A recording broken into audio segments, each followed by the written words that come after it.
So I think that if we don't open the dialogue about something better for them to do, they might accept the first thing that we recommend. And to their credit, owners respecting our wishes and our recommendation can be a really good thing.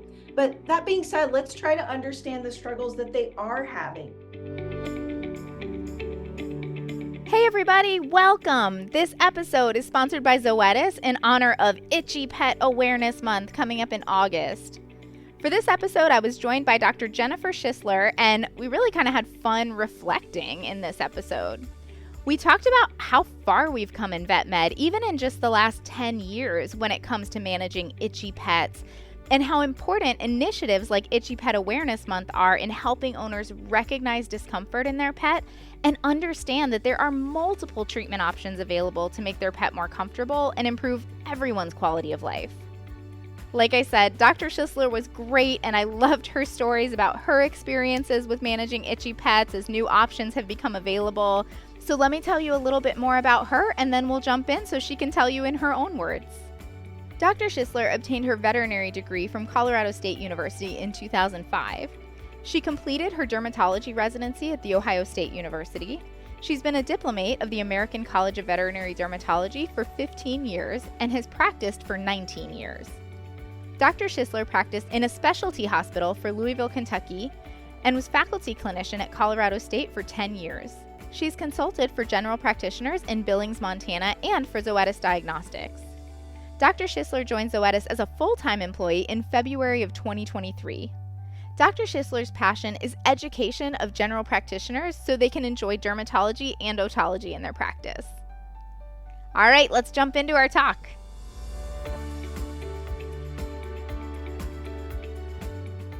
Welcome back, everybody. For this episode, I'm joined by Dr. Jennifer Schissler. She's a veterinary specialist in dermatology at Zoetis. Dr. Schissler, thank you for joining me.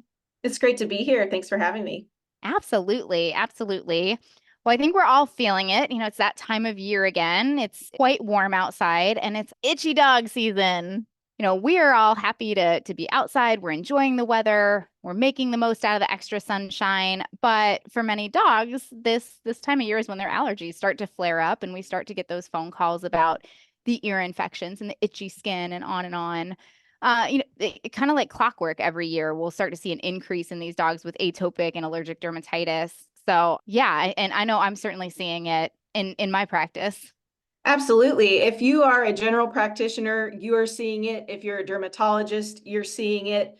We're seeing it year round, but it's so much worse for a lot of us this time of year, whether it's the acute cases, the first time case, the seasonal case, the chronic case, we see it all when at this time of year. So we are feeling it. Absolutely. And I love that you just kind of reiterated all the different kinds of cases out there because these do present very differently. Some of these cases, we'll just see them once a year, whereas others we're constantly fighting this. And, truly, especially in those cases where these are more chronic and they go on, these can be a big practice builder. They can have a big impact on the VCPR, the veterinary client patient relationship. So in this episode, I think what we're going to do here is jump into some insights to help the entire veterinary healthcare team get as pumped as we possibly can for these dermatology cases and kind of use the understandings that we're talking about here to really deliver an elevated dermatology experience for our patients, for pet owners, during allergy season, and of course, for some of these patients, far beyond. Ready to jump in? Yeah, let's get it done. I know Let's dermatology is not everyone's favorite thing. If we can feel better about it, what we're doing, and we can feel confident in it, then it gets a lot easier. Absolutely, absolutely. But I think some of the it not being everyone's favorite thing comes from maybe it's taking up a lot of time in a busy day, or just as you get something under control, you feel like you get another flare. So that, kind of plays into what we're talking about here, where if we can have better understandings and have these effective treatment plans, maybe we can reduce the amount of time it takes in a busy day and get these patients longer term relief. And to that end, this August, it's the 6th year of Itchy Pet Awareness Month, sponsored by Zoetis. And we picked August as Itchy Pet Awareness Month because August has been a strong month for wellness visits in general. And we also tend to see a spike in itchy dog cases during the warmer months here. So we want to create a month specifically dedicated to increasing awareness around itchiness in our pets and the need to seek out the best outcomes for our patients, our pet owners, and our healthcare teams. And we want to educate pet owners on allergic itch so they can readily talk to their veterinarians about their dogs that are itchy. And I understand for some veterinarians, Itchy Pet Awareness Month and itchy pet seasons can be a bit of a challenge. And so we've provided some resources to really help with that conversation and getting good information from your clients.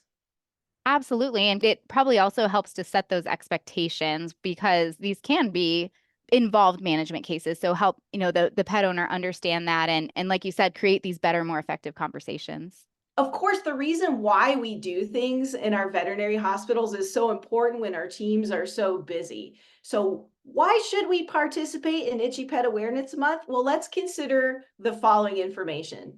So, according to nationwide health pet insurance records, atopic or allergic dermatitis is the most common health issue in dogs, and that has been the case for 12 years now. And it's more than 410,000 individual claims, more than that, received by the pet insurance company in 2023. So that is a lot of claims related to allergic or atopic dermatitis. And 9.8 million dogs that were medicalized last year were treated for pruritus. And on top of that, if you think you're seeing even more itchy dogs in your practice, you are, because there's been a 36% increase in the number of itchy dogs taken to veterinary practices over the last 6 years. So that is great, but we want to do better. We want to make sure that our pet owners out there know how well we can treat their itchy dogs. Absolutely. And I think you did a great job of really illustrating why veterinary practices should be aware of and should participate in Itchy Pet Awareness Month, which I love that name. Can we jump into client education a little bit as a driving factor in the creation of this month and tell me a little bit more about it from a client education standpoint?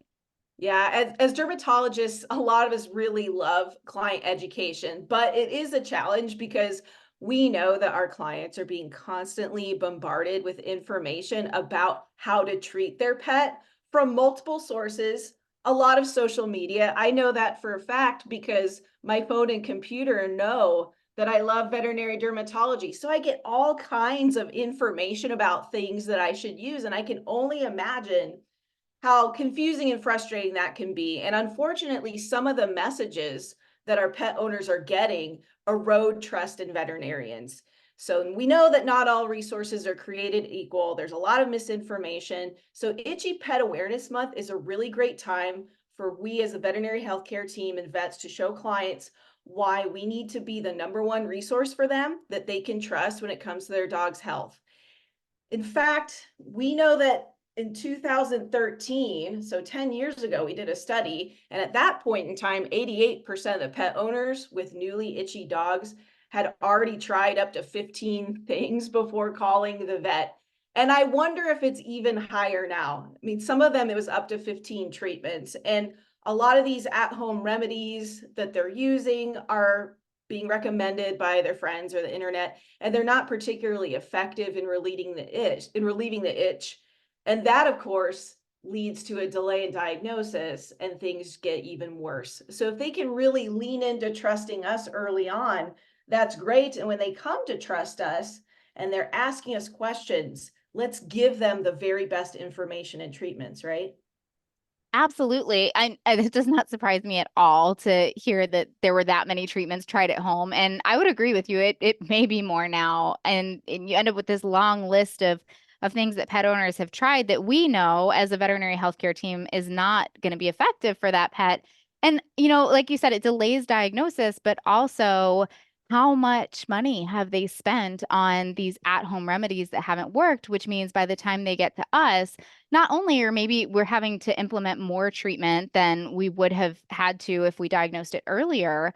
Think of all the money that they've spent on these various treatments, which delays diagnosis and may make the treatment plan a little bit more intense for their pet, but it also kind of erodes the resources that we may have to work with in treating their itchy pet. Yeah, it is very frustrating for all. And I try to be empathetic with owners on that because they're doing the best they can. But really, if we can get the best information out there to our pet owners earlier on, that can only lead to better outcomes. And it also takes an emotional toll to see their pet get worse in spite of the things that they're doing. But on a positive note, we as vets are really good advocates for what is best for our patients. We do have clients that trust us. We do have pet owners coming to us. So let's show the value of why we're recommending what we're recommending and let them know what's going to work best. Again, I think you've done a great job really of capturing the why for Itchy Pet Awareness Month and making sure that we're talking to clients about this and treating these pets as early as possible. So let's kind of transition here and go to how practices can participate in Itchy Pet Awareness Month. Well, first thing, go to itchypetawarenessmonth.com, and that's our website that is all things Itchy Pet Awareness Month.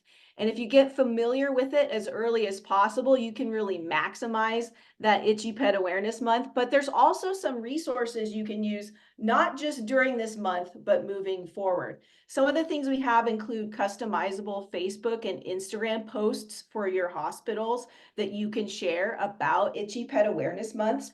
And then also to just sort of generate excitement and interest in the solutions that we have for itchy pets to encourage our owners to schedule those visits. Now, in terms of the how, we also have some derm history forms that your healthcare team and your clients can use to help you get a more efficient and accurate history so you can get further along at that very first visit. And then we have an itch tracker, and I like to use those at every visit so pet owners can express and report accurately how itchy their pet is so we know how we're doing there.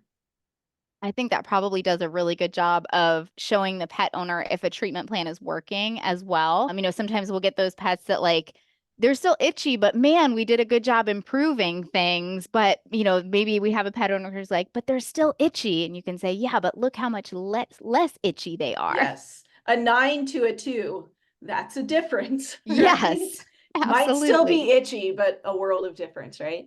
Absolutely. Those are great pearls that we can use.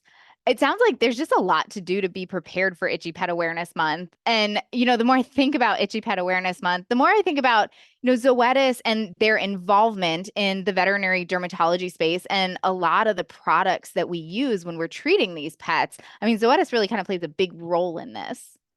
Yeah, what Zoetis has done really is incredible with our dedication to veterinary dermatology. And there are many veterinarians, including myself. I was a graduate of CSU at 2005. So I remember a time when we had very limited options in treating allergic dermatitis in dogs, even as a dermatologist. And sometimes that seems like yesterday, and sometimes that seems like a long time ago, but we really have come a long way in a relatively short period of time, haven't we? We have really a lot of things have changed in how we practice. And absolutely, I was 2014 and I can appreciate a significant change in a short period of time. Absolutely. I mean, when I graduated vet school, we didn't even have social media. So things have really, really changed. But relative to where this all started, with Zoetis, Apoquel, oclacitinib tablet, was the first oral JAK inhibitor to manage allergic dermatitis and atopic dermatitis in dogs. And that was introduced in 2013 broadly. And Cytopoint is the first injectable monoclonal antibody for the treatment against atopic and allergic dermatitis in dogs.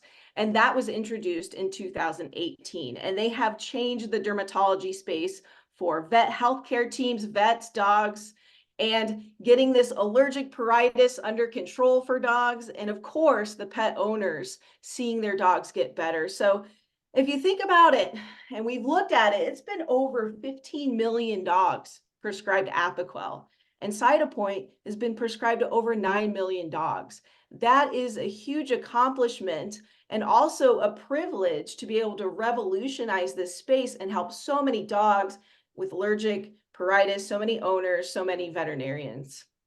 Yes, yes, absolutely. Especially reflecting back to those times when we didn't have those therapeutic options. And let's talk about Yeah. your background for a minute. You're a professor at Colorado State University's College of Veterinary Medicine and Biomedical Sciences. So tell us about teaching students about Apoquel and Cytopoint. I understand you have a story about that. Yeah, so I have been at Colorado State University for 10 years. I've done dermatology in general practice and also in specialty practice. But of all those times I have used, and before Apoquel existed, the very first case I remember giving Apoquel to really sticks with me while I was at CSU. And her name was Ava Bella, and of course she was an English bulldog. She's 3 years old at the time.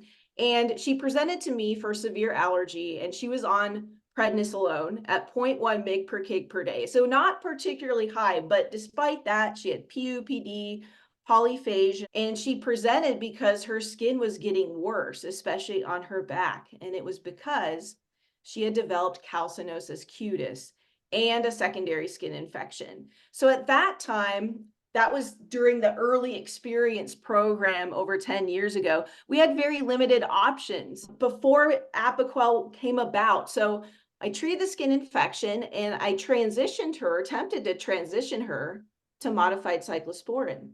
But regardless of how I tried to get her on it, she just kept vomiting. So it was very frustrating. We did a diet trial, and unfortunately, she was not food allergic. We were giving antihistamines to try to get her steroid dose down, but we were really struggling there. We were going to do immunotherapy, which is a great idea, but it's really hard to get accurate test results when dogs have been on chronic steroids. So luckily, we had just received Apoquel as part of the early experience program at CSU. So I discontinued the prednisolone. I switched her over to that labeled dose of Apoquel, and her itch went from a 9 out of 10 to a 2 out of 10 within a week. And that really helped her turn the corner with her allergic itch and her calcinosis cutis as well. Everyone was happy, and we were also able to allergy test her and get her on immunotherapy. So she was a really great success case that ultimately she was largely controlled on immunotherapy, but we used Apoquel for flares. Now, as a Zoetis veterinary dermatologist, when I talk about Apoquel, there's some things that I need to point out. And I want to point out that in a 5-year pharmacovigilance data review of Apoquel done by Zoetis, Apoquel or oclacitinib tablet, the most common reported adverse events in that pharmacovigilance data were, in decreasing order, vomiting, diarrhea, lethargy, anorexia, and blood work changes. It wouldn't be a talk from Zoetis if we didn't cover those bases. But I will tell you, having a good first experience with a medication absolutely changes everything about our experience. Absolutely. That's incredible for Ava Bella. And I love that you put the pharmacovigilance in there. Like you said, we have to make sure and cover that. And just listening to your story about the 0.1 mg per kg per day of prednisone, like now now that's not really as common of a treatment plan for dogs with chronic skin anymore, but it was at that point. I remember those dogs. Yeah, it's great to have options, right? And so that's one thing I want to talk about is one of the options that we have available now in the form of Apoquel chewable, oclacitinib chewable tablet. Oh, yes. It has been really exciting to know that it was coming and now to have it released. It's the first chewable medication for the control of allergic pruritus in dogs. We added it to our portfolio last year, and it's really something that when we think about it, why didn't we do this sooner? Because we have a lot of clients and a lot of patients that their experience in receiving Apoquel is entirely enhanced by having it be in chewable form. Yes. And, I talk about it being really exciting to have a chewable form because, anything that'll get our pets to take their medications. But kind of like you demonstrated with your story with Ava Bella, I think a lot of us have had good experiences with Apoquel before there was a chewable form. Yeah, and I think that was one of the things when I first heard about Apoquel chewable is the why. A chewable is obvious, but are they really having problems? Well, this is really a testament to the fact that Zoetis is committed to veterinary dermatology. We want to improve the treatment experience and compliance and improve things for vets and the dogs with allergic pruritus and the pet owners. But in terms of the facts, a recent market research survey about pet owner preference for chewable medication as well as a recent study on owner perception and use of short-term pred and prednisolone in dogs. These studies have shown us that pet owners don't always communicate their struggles and preferences around medicating their pets, around the difficulties, around adverse events with steroids, for example. So some of us vets really underappreciate some of the struggles that our clients have in terms of administering medications or some of the adverse events that they're experiencing. Gosh, and like my gut wants to be like, no, we talk about these things and in different side effects or struggles giving this, but I think kind of like your story before illustrated, maybe sometimes pet owners are, they're happy to have something that works, that they're just kind of dealing with the struggle that it takes to administer this pill, and we're not hearing about it as much as maybe we think we are.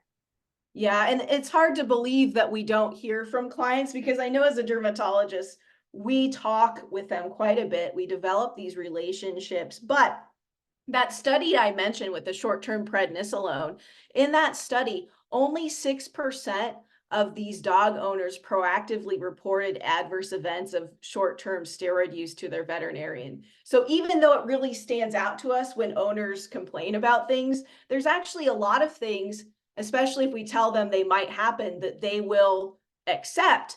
And although the study found that the owners were happy with what the steroids did for the problem that their dog had, 70% of those owners were willing to pay more for a therapy with fewer side effects. Recent market research has showed us that 65% of pet owners surveyed experienced a challenge when giving their dog a conventional tablet, and 70% of pet owners in the same survey preferred Apoquel chewable over Apoquel tablet after reviewing both product profiles.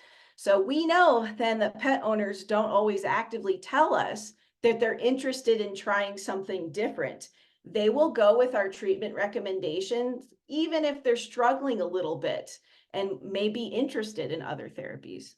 So I think that if we don't open the dialogue about something better for them to do, they might accept the first thing that we recommend. And to their credit, owners respecting our wishes and our recommendation can be a really good thing. But that being said, let's try to understand the struggles that they are having. Gosh, and I absolutely cannot argue with that. I had that exact experience probably a couple weeks ago where it was kind of what we're describing here in relation to side effects. Side effects, I had no idea were going on. I went, why didn't you call me? And I said, well, it was working and this is what I was doing. But when, I offered another option, sure enough, like they were ready to take another option. And I went, well, there it is, like right there in front of me, that absolutely these are not always, the difficulties in administering medications or side effects and things, they're not always, readily volunteered by owners. That's right. That's right. So I think, definitely all good points illustrating the utility of Apoquel chewable. But I can also appreciate, especially in some of these chronic allergic cases, going, but the Apoquel is working so well. What if I switch formulations and I create another flare? So what would you say to vets like me who may have a little bit of hesitation in that space? That's an important and fair consideration, because when you have a team that's comfortable using something for many years in a patient, in hundreds of patients, it can be hard to make a change. So why switch to Apoquel chewable? Well, first, it starts to work within 4 hours based on a model study for flea allergic dermatitis. Second, the safety of Apoquel chewable is expected to be comparable to the safety of Apoquel tablet. And Apoquel chewable provides comparable efficacy compared to the tablet after the first dose. And third, it also has the same active ingredient, dosing regimen, and indications as Apoquel tablet. So it's very easy to make those transitions. So to all my colleagues who like to take a wait and see approach when it comes to new therapies, fear not. We believe that most dogs on Apoquel tablet will experience the same great relief from their allergic itch with Apoquel chewable. I love that you mentioned the fear not, because, we certainly can be cautious as veterinarians, just, especially if we have a patient who we feel like is doing well and and the owner hasn't reported difficulties, although of course, as we're learning, there may be difficulties and we're just not hearing about it.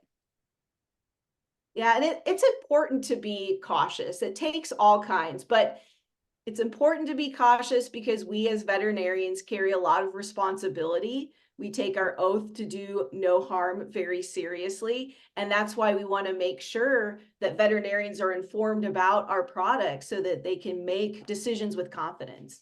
Absolutely. We want to be confident in these recommendations that we're making. It's not a simple decision to change a treatment plan. We want to take that seriously. It can have big impacts on our patients, our clients, everybody.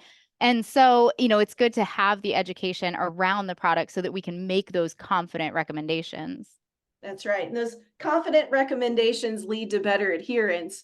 But that being said, have you ever noticed that client service representatives, vet techs, vets, they can talk to the same client and get very different histories and different stories about success and struggles?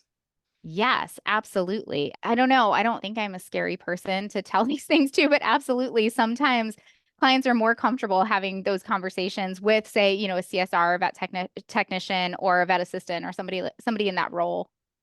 Yeah, I've seen it as well, and we try so hard with our communication skills, but I think it's natural for that to happen because pet owners seem to be more inclined to share the details of their daily experiences with CSRs and vet techs, and they tend to focus on the clinical outcome with us. And so we just need to be reminded as veterinarians that we shouldn't assume that pet owners aren't having difficulty pilling their dog because we might be surprised by the answers we get when we start asking owners what their experience medicating their dog is like. And Apoquel chewable can lead to better adherence. Gosh, I think that's such a good reminder to not assume the experience that they're having and make sure that we're asking those open-ended questions and understanding not only is the medication working, is your dog less itchy, but also, Mhm. how is this going to look in the long term? Is this something that's sustainable from the standpoint of are you able to get it into your pet? Yeah, I mean that says it right there because compliance is so important, particularly with chronic allergy, which is managed but not cured. And so we need that adherence for the benefit of everyone.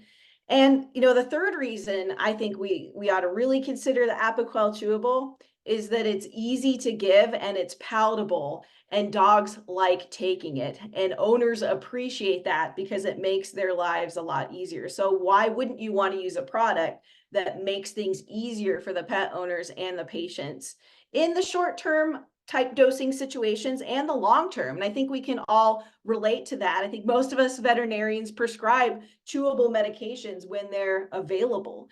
And it's good to have a lot of different options. Not every dogs react well to injections. Some owners are going to have better compliance with at-home chewable tablet therapy rather than bringing their pets in for an injection. So it's just very important and helpful to have different ways to effectively treat patients with allergic and atopic dermatitis. And the more we can recommend effective therapies that can increase owner compliance, overall, we're going to have better outcomes with the patients, with the clients, and of course with the healthcare team because it's extraordinarily satisfying when we can take a patient and continue to provide them relief. And that's what we're all here for, is to make sure that we're providing that relief. And I think you've done a really great job of illustrating the utility of Apoquel chewable and like you said, making sure that we're not making assumptions about client experience. And we're kind of working our way through here. We kind of talked about the why and the what and all this. Let's talk about the how. If we do want to transition from Apoquel to Apoquel chewable, you mentioned the dosing and everything is the same. Do you have some tips to make that transition easy for practices and for clients? Yeah, that's so important because it's one thing to talk about things, but it's another thing to actually get the job done. We want to change what we're doing. We need to have that buy-in and that commitment for change, and we need to make that change stick. So what we've noticed is the vets that are using Apoquel chewable have really embraced the idea for not to wait for owners to complain about challenges in pilling, but to proactively recommend Apoquel chewable as the treatment option for allergic pruritus for all dogs where that is a good candidate, a good option for use. And some of our veterinarians that have switched very well over to Apoquel Chewable have opted to give the first dose of Apoquel Chewable, when appropriate, right there in the exam room, because it helps reinforce to the pet owners how easy it will be to give that treatment to their dog. And then we've had some other veterinarians where what they've done is when clients call in for a refill of their Apoquel tablet, to include an Apoquel chewable dose, so the owners and the dogs can try out that chewable formulation and feel more comfortable with that choice. And in many instances, the owners are impressed and they want to make that change because it's an easier dosing that the dog enjoys. You'll want to make sure the owners understand that this is a trial run, and going forward, their dog needs to stay on either Apoquel tablet or Apoquel chewable. These products are not meant to be used interchangeably, and transitions between products should be done under a veterinarian's direction. Well, Dr. Schissler, I think this has been a great conversation. I've really enjoyed talking to you. Lots of great information. Do you have any final thoughts you want to share? Yeah, let's not forget. First, this August is Zoetis' 6th Itchy Pet Awareness Month. It's a great time to educate pet owners about allergic pruritus in dogs. So go check out itchypetawarenessmonth.com. That's itchypetawarenessmonth.com to get the resources and make sure your practice is prepared and excited to help all those itchy dogs and their pet owners. So number 2, you are the pet owner's best resource and trusted advisor when it comes to their dog's health. Zoetis has been proud to offer you game-changing dermatology products like Apoquel Tablet and Cytopoint for dogs with atopic and allergic dermatitis. And lastly, as mentioned, now Apoquel Chewable to meet the needs for our dogs and our pet owners while still providing the effective relief that the teams that we have come to expect with Apoquel Tablet over many years. So let's make sure to add this to our arsenal, because it can make the medication process an easier and better experience for dogs with allergic itch and their pet owners. And that compliance is so key to getting that long-term control.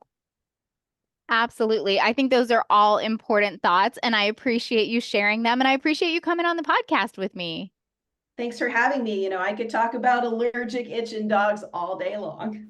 And you're good at it. You make it very engaging. And I'm like, yes. And I had that experience too. And I loved your story about Ava Bella. So absolutely would love to continue the conversation on allergic dermatitis with you. Anytime.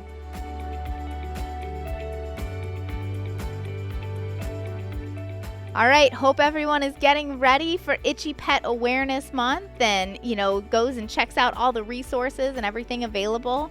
Thank you so much to Zoetis for sponsoring this episode. Thank you, Dr. Schissler, for joining me and for such a great conversation.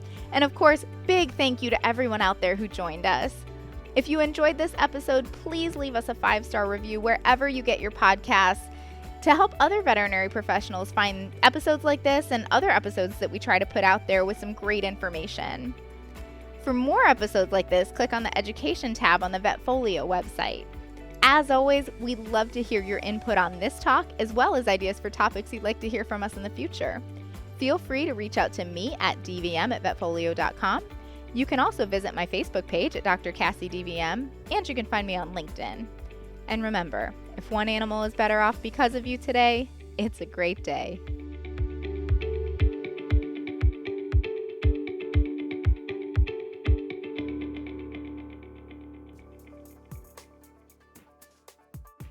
This podcast was sponsored by Zoetis, the creators of Itchy Pet Awareness Month and makers of treatments including Apoquel, oclocetinib tablet, Apoquel Chewable, oclocetinib chewable tablet, and Cytopoint. Important safety information for Apoquel and Apoquel Chewable. Do not use Apoquel or Apoquel Chewable in dogs less than 12 months of age or those with serious infections. Apoquel and Apoquel Chewable may increase the chances of developing serious infections and may cause existing parasitic skin infestations or pre-existing cancers to get worse. Consider the risks and benefits of treatment in dogs with a history of recurrence of these conditions. New neoplastic conditions, benign and malignant, were observed in clinical studies and post-approval. Apoquel and Apoquel Chewable have not been tested in dogs receiving some medications, including some commonly used to treat skin conditions, such as corticosteroids and cephalosporins. Do not use in breeding, pregnant, or lactating dogs. Most common side effects are vomiting and diarrhea. Apoquel and Apoquel Chewable have been used safely with many common medications, including parasiticides, antibiotics, and vaccines. For more information, please see the full prescribing information at apoqueltabletandchewablepi.com. That's apoqueltabletandchewablepi.com. Apoquel, Apoquel Chewable indications: control of pruritus, itching associated with allergic dermatitis, and control of atopic dermatitis in dogs at least 12 months of age. Cytopoint indications: Cytopoint has been shown to be effective for the treatment of dogs against allergic dermatitis and atopic dermatitis. Zoetis is dedicated to changing the way we approach canine pruritus due to allergic dermatitis to benefit the pet, the owner, and the veterinary team. Visit apoquel.com and cytopoint.com for more information.